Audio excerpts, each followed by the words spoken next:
Assalamualaikum teman-teman, selamat pagi, siang, sore, ataupun malam. Terima kasih teman sudah menyempatkan waktunya untuk menonton. Semoga pemirsa sehat walafiat ya. Jadi di sini saya sebagai siswa Semangat 1 Cipatat yang bernama Raptodat Manulang di kelas 11 MIPA 1 mau sedikit sharing nih tentang contoh reaksi eksoterm dan endotherm. Nah, biar nggak lama-lama langsung saksikan aja ya penjelasan video saya. Thanks for watching. Mula-mula kita melakukan percobaan reaksi endotherm dulu ya teman-teman. Jadi alat dan bahan yang akan kita gunakan yaitu ada bahan. Nah, bahan yang harus kita siapin yaitu ada sebuah logam 500 ataupun koin, terus ada sebuah lilin sama minuman berwarna. Sedangkan alat yang akan kita gunakan yaitu ada sebuah gelas, kemudian ada pematik api atau mancis sama sebuah piring. Jadi caranya teman-teman, kita masukin dulu logamnya ke tengah-tengah piring, lalu kita tuang air berwarna tersebut hingga menutupi permukaan logam. Jika sudah, nah saya mendapat rumusan masalah gimana caranya teman-teman ngambil logam itu, koin itu tanpa menyentuh air. Caranya kita harus sebelumnya kita kepinggirin dulu ini logamnya biar nanti lilinnya bisa ini di tengah gitu. Jeda dulu mak, paling atas. Nah udah ini. Mana sih di rumah? Enggak ada ini.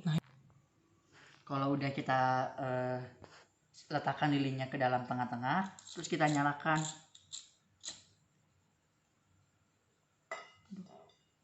Jeda dulu mak, jangan dulu, yang paling atas. Nah, kalau udah diberdiriin, udah nyala, nah kita masukin gelasnya hingga menutupi lilin tersebut. Kita jangan khawatir ya kalau api lilinnya itu mati, karena ini kan ditutupi oleh sebuah gelas. Lama kelamaan air itu akan kesedot dan kita akan bisa mengambil logam tersebut tanpa menggunakan air. Nah, dan akhirnya kita bisa. Nah, jadi reaksi ini yang kita lakukan itu adalah reaksi endotherm. Endotherm itu sendiri adalah reaksi yang melepas kalor dari sistem ke lingkungan. Oh iya, kalian belum tahu ya apa itu sistem sama lingkungan. Jadi sistem adalah segala sesuatu yang kita amati, atau istilahnya bahan dalam percobaan. Sistem itu ini koin logam, karena endotherm itu kan suhunya menjadi dingin, ini dingin gitu. Nah terus sedangkan lingkungan adalah benda di sekitarnya, yaitu piring ataupun gelas ataupun lilin. Udah matiin. Kita akan melakukan percobaan reaksi eksoterm. Sebelum ke praktiknya kita harus tahu dulu apa itu eksoterm. Oke, jadi eksoterm itu adalah reaksi yang menyerap kalor dari sistem ke lingkungan. Artinya benda itu mengalami kenaikan suhu terhadap lingkungan. Nah, jadi kita harus siapin dulu alat dan bahan untuk melakukan percobaannya. Yang pertama ada deterjen bubuk, kemudian ada gelas kaca, kemudian ada batang pengaduk atau untuk mengaduk deterjen tersebut. Kita mulai. Caranya kita tuangkan deterjen tersebut sedikit ke dalam gelas kaca. Setelah itu kita beri air matang atau air minum ke dalam gelas, sedikit saja, tidak terlalu banyak.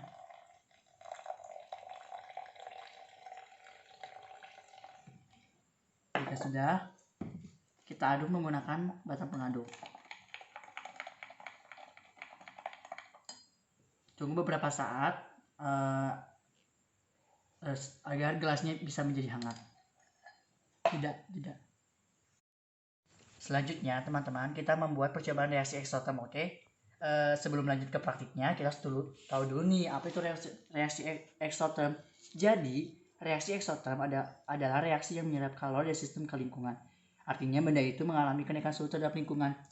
Kita langsung ke praktiknya aja yuk.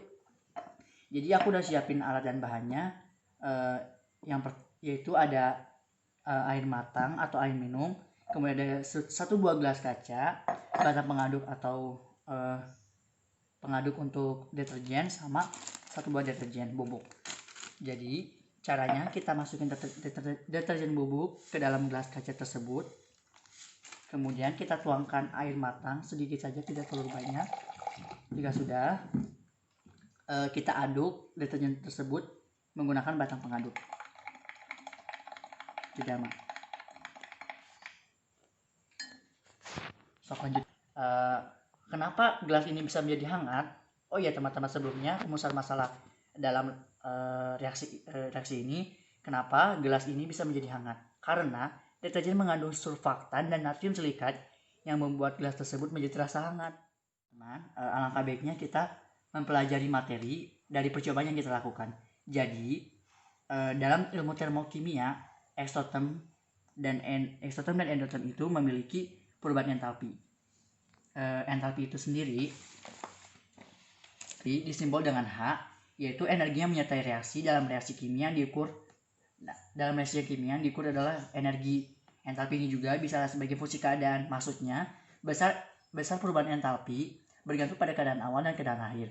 Sekian dari saya, mohon maaf apabila ada kesalahan karena saya masih dalam tahap pembelajaran. Semangat terus teman-teman, capai prestasimu sebaik mungkin. Jangan pernah menyerah untuk meraih masa depan. See you next time.